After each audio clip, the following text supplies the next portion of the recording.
All right, hi. My name is Warren. And I'm Samantha. We are the Corbin family, and tonight we wanted to talk to you about spiritually how to lead your children. We are blessed with three wonderful kids. We have one that is in college right now. She is 18. We have a 9-year-old and a very energetic 4-year-old as well. And we are still in the thick of things with two young ones at home. And today we just wanted to talk to you about some of the ways that we are able to help mentor our kids spiritually. So, all right, so we'll dive into it. Some of the things we looked at is how to create daily devotional time consistently with your children. And we're just going to give you examples of what we do in our house. I would say that creating daily devotional time, first things first, it's going to take self-reflection and attention to detail. You really have to try and schedule time based on studying your children as to what works best to create a consistent daily devotional time. What do you think, dear? Yes, and in the evening, usually Warren will take over, and in the morning, or afternoon is when we do schoolwork together, and then we will do study some of the Bible together.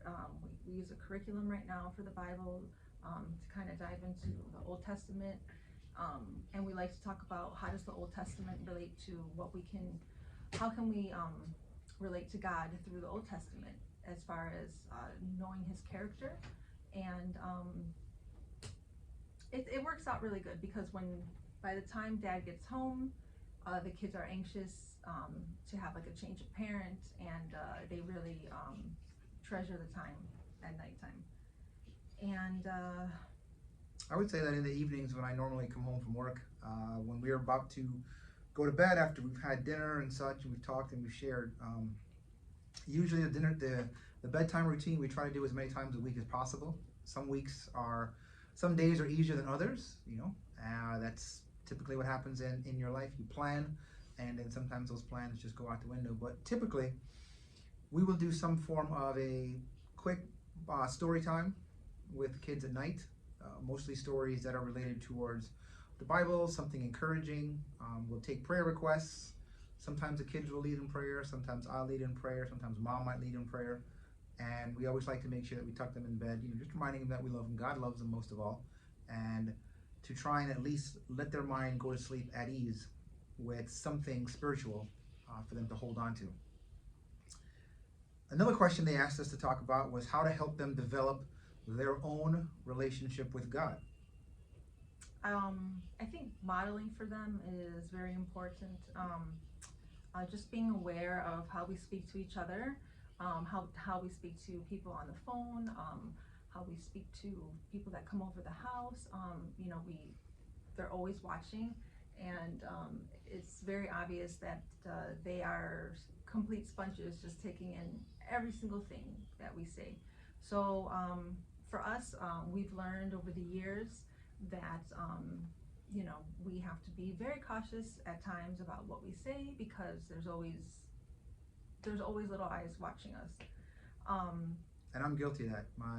When the kids were younger, Samantha would talk to me and say, "Hey, I know you're very sarcastic. Your nature is to be very quick-witted, but some of the things that you say, even if you might say they are still censored, the kids are picking up on them.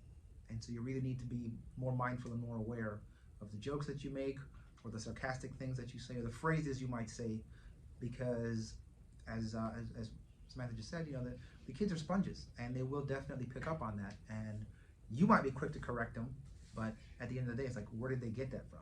They got that from you. So you have to be much more aware of that. Yeah, for sure. Exactly, and even when you don't think that they are taking it in, they are, and that you can see as they grow into be teenagers. Sometimes you feel like they're not listening, but the reality is that they are listening to everything you say. And one day when they leave the house, they will remember, all your words from the beginning of what is right, what is wrong, what does God think about this situation. And it's like a very good foundation, even when you think that sometimes they might go a different way. If you raise your kids with God's word, they always come back. And a good example of that would be our oldest, Angelina, just left for school. In New York, in Buffalo, and she is kind of by herself. She doesn't know anybody, and she just found a Bible study group on campus for college age students. So we're really happy because we didn't even have to ask her. She just kind of went and did it on her own. And that for us was a sign that we're doing the right things by modeling that example, because we are in a Bible study for adults, for married couples here at Community. And we've done Bible studies with other groups since before the kids were born, after the kids were born, and it's just something that we're passionate about doing life together with others. And so we're very excited to see that Angelina has followed in those footsteps on her own. We didn't force her to do it, but because we've nurtured that relationship, now that she's developing her own relationship with God, now that she's outside the house as a college student, we're very encouraged to see that she's taking that next step to go and seek out her own Bible study group with peers, people her age at school. So that was really, really encouraging for us. Exactly. Talk about B. And we already talked about that. Okay. I know for me, another way I do to nurture the relationship with God, to help them nurture their own relationship, is my son and I, he's 9, and he enjoys fitness as much as I do. So we will go out a couple times a week and we'll ride our bikes for maybe 4, 5, 6 miles. We will go for a walk and try and walk around the neighborhood. And during that time, it leaves a lot of open conversations to be had. You could talk about the Miami Heat, or you could talk about how their day was and what's going on in their spiritual life. What did they read today in the Word? Did they do their devotional this morning? What challenges are they facing in life? How can I best help model or influence them in a positive way? So for those minutes that we're outside, whether it's a half an hour or an hour on the bike, we get to talk and joke around and just work on our relationship, father-son. But at the same point in time, that's exactly how God works on his relationship with us, where he wants us to go and talk to him. He wants us to be able to freely come to him and share what's on our heart. So as I model that for him, God will eventually step in and show him that, hey, this is that same plan of how I want my relationship to be with you. Open, honest, and where you feel that you can spend even an hour just walking around the neighborhood, just talking to me, rather than saying, I gotta lose 10 pounds, you're losing weight while you're still communicating with the Father. So that's one way that we've definitely helped them to develop their own relationship with God. Yeah, and then another tip that we like to tell their parents is just to go out and serve your community, but bring your children with you if you can, if it's age appropriate. Even if it's something as simple as like serving the homeless, just making sandwiches, that's something that 4 or 5-year-old can help out with. And here at Community, we always have community outreach. So the majority of the time, Warren will take Gabriel with him. Can you give an example of? Well, I know that in the last few weeks, we were blessed with the opportunity to go and help an elderly woman in the church that just needed some cleaning done. So there's a group of people that I go and we go for walks in the evening sometimes in Tamarack. And I took Gabriel with me, and we went to this particular person's house, and we were able to, clean up as best we could, vacuum her carpets, and help clean up her bathrooms and her kitchen and the patio, and just do I guess a good spring cleaning, if you want to call it that, even though it's in the fall. But it was an example for Gabriel to recognize that when you are able to serve, you should, and you always look for opportunities to give back. But I wanted him to have the model of seeing his father do it, rather than seeing it on TV or a video of somebody else doing it and say, oh, that's what that looks like. It's like, no, this is how the leadership in our house is doing it. If it's not me, it's my wife, and we're always going to be trying to find ways to help them experience the full Christian walk, the full walk of serving, not just looking to receive. And that is one way that we know that my relationship or our relationship with God can affect them by modeling it for them and just using small ways. You know, when I was growing up, and we used to live, my family and I, we moved around quite a bit when we came to America. And one of the things my dad used to do that I still haven't forgotten about is when I was a teenager, we lived in a very cold climate area. We lived in Minnesota, and it was freezing. But in the mornings before school, when I would go to school, he would volunteer, my dad was a pastor, he would voluntarily send me outside the house at 5 o'clock in the morning. And it was freezing. But the point was, he'd give me a shovel or he'd give me a snowblower, and he was like, this neighbor on the right is like a 70-year-old woman. She needs help cleaning her driveway. That lady across the street, she is 80 something or 85 years old. Go help her clean her driveway. And before school, I would have to get up in the mornings and go and clean 2, 3, 4 times people's driveway with snow. And I was like, this is torture. Why am I doing this? Not recognizing that I wasn't doing it to try and get recognition. It was just a way to learn how to have a servant's heart. And I wanted to make sure when I became a parent that I would model that. And I married a woman that has that same ideals.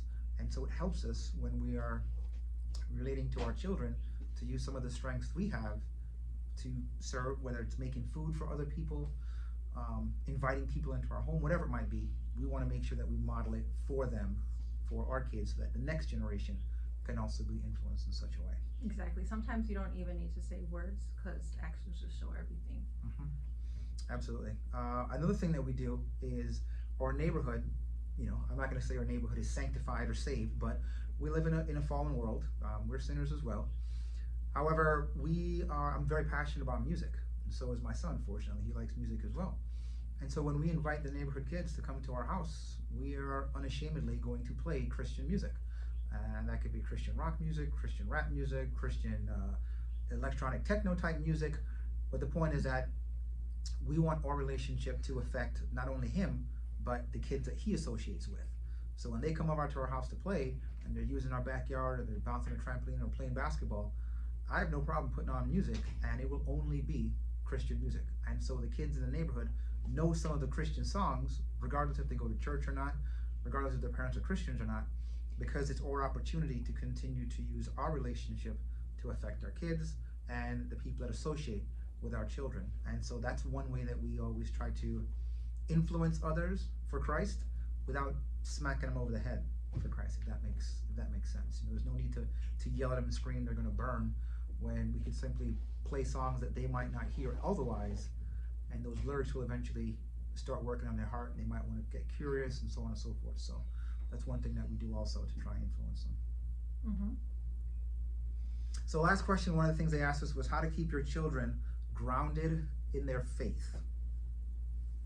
I guess just be very intentional about everything that you do, and always encouragement is always key for them. You know, most kids have really great hearts, and if they want to help somebody, it's great to encourage that and nurture whatever it is, however they love to serve, because everybody has different gifts. Absolutely, yeah, I agree. We're all differently gifted. One way I look at it when it comes to being intentional is if we're on the job force or we're working, we have to be intentional in whatever area it might be. If it's business, if it's sales, if it's medicine, if it's education, there's always a level of intentionality that we do the preparation for the work that we're going to perform. And so I look at that as the same thing with how to keep your children grounded in their faith. Be intentional in the things that you do as a parent, whether that's they see you consistently. If you have free time on your hands and you're reading the Word, I remember to this day, my dad is in his 70s, and I remember growing up, if you woke up in our house when we were growing up, anytime after 5 a.m., you knew exactly where my father would be. He had a specific chair, he had a specific lamp, and from 5 a.m. in the morning, he was up reading the Word in that chair. My dad's in his 70s, and he still, in his 70s, does that exact same thing at his house. So I know for me, that was his intentional example to show forth that the Word and starting the day in the Word was the most important thing for him. And so I want my son to start doing those things. So we do things that are simple, like Proverbs has 31 chapters in there. So each day, it's like, okay, what day is today? If it's Proverbs, if today's, October 1st, so then you read Proverbs chapter 1, verse 1. That's the first. Tomorrow will be October 2nd, then you read, Proverbs chapter 2, verse 2. And you go through and you continue to read, and then as his age gets older, then you expand that and you let that grow. And that's something that we all try to model for him to be intentional about spending time in the Word, for him to pursue, or God to also use the Word to pursue him, to work on his relationship. Another thing we do is continually model Christ-like behavior for them to emulate. That takes intentionality as well, because there are days that there might be friction between us, or a rough day at work, or a rough day at home, or a rough day at finances. Something could happen, someone could get hurt, and that simple friction between the two of you as a couple can then reflect on the children, where they watch and they're like, so that's how you treat each other. That's really how it goes down. Instead of saying, hey, you know what, I see you're having a bad day, how can I help you? What can I do to help serve you? And as such, you then model for your children, okay, if dad gets mad or mom gets upset, this is the type of behavior they emulate. So when they tell me to treat my sister kindly, I'm not going to look at them like, well, you don't do it with dad, or you don't do it with mom. I'm observing that over time with them and their relationship, so therefore it makes it easier for us to tell the kids to do the same thing as well. Exactly. And lastly, we put down how to keep them grounded in their faith is to surround them with godly influences. We are uniquely blessed because we have family, cousins, nieces, nephews, sisters, no brothers, sorry, but sisters, aunts that are brother-in-laws, yeah, there you go, that are Christian and love the Lord passionately, and so do their children. And so we try to get the families together as much as possible, so that the core of their friendships that they build, whether it's blood related or even outside of blood related, are going to be centered around Christ. So therefore the songs they sing, the TV shows that they watch, the people that they try to emulate in society aren't people that we're looking at like, that's not exactly the best influence or person you want to follow. We try to surround them with as many godly people or godly centered people as possible. And that goes for church family. We bring them to church as much as we can to get them involved in the kids ministries. Ms. Kati does a great job with that. We homeschool, so or if we have a Bible study, our kids all know each other, and we can get together even outside of the Bible study just to fellowship. And the kids, they formed their own relationships with each other over time. So and homeschooling, it's really nice that we get to know all of their friends' parents, and if they have a play date, everybody knows each other, so it makes it work out really well. So I think those are just 4 things, but those are 4 tips that we consistently try to do every day, every week, every month in our family, to try and get our kids to be where they need to be, where we feel that they should be age-wise or age-appropriate. But it also helps us work on our relationship as well, because if we aren't emulating it for them correctly, then we know for sure they're not going to know, because they're just watching what we're doing or what we're saying.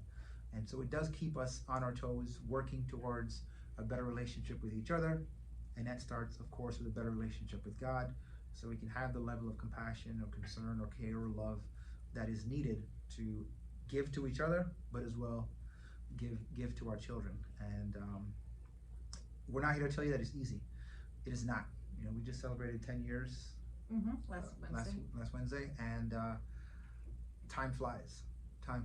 So if my best advice would be intentional, sit down, discuss the plans that you want for your children, discuss where you want your family to go, the direction that you want them to be leading them, and do your best to stick to that. If you were starting a business, you would have a business plan. And if you're starting a family or you're running a family, to run it blindfolded is ridiculous. So don't do that. Don't just try and make it up as you go along. Do your best to try and plan out your goals, your visions, your dreams, how you want your devotionals to look, what you want to be teaching them weekly, what you want to emulate towards them, and then follow through on that. do checkups on each other, do checkups with the kids, and find out what they like. Find out what they like, find their interests, and try and steer them toward those same interests in a godly fashion, as best you can, as best you can. And then just trust God. Trust Him to do what you can't do when you're not there, and just trust that the little hearts will stay sensitive to whatever He's trying to lead and teach them to. So that would be my 2 cents. That's or everything else you want to share, dear? No, I think that's it. Okay. So that would be our best advice to you all. I hope that it's reaches somebody, it helps somebody, and just thank you for your time.